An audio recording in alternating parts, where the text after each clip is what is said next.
وزارت تندرستی تاجیکستان شام 29 ایول خبر داد که در یک شبانه روز آخر در جمهوری 84 حالت نو گرفتاری شهروندان به کرونا ویروس ثبت شده است.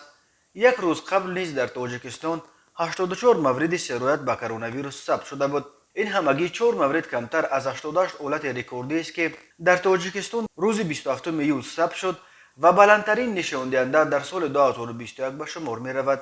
وزارت تندرستی همچنین خبر داد که در شبانه روز گذشته 76 گرفتاران کرونا ویروس پس از معالجه شفا یافته، باز یک نفر متاسفانه وفات کرده است. این شماره ففتیدگان تنها در ماه ایول به 31 نفر از اول پاندمی می رساند.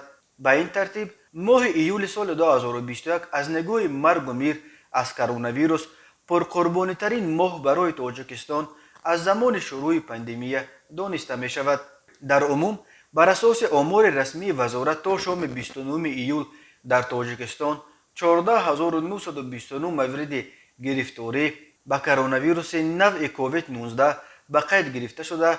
از این شمار تا شام 29 ایول 14389 نفر از شماره عمومی سرایت شدگان شفا یافته، ولی 121 نفر فوتیدند.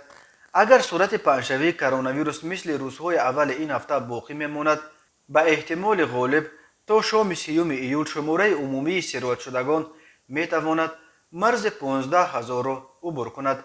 طبق این آمار رسمی حال در تاجیکستان چه در شرایط خانه و چه در بیمارستان در عموم 421 نفر به کرونا ویروس سرایت شده تحت طبابت قرار دارند.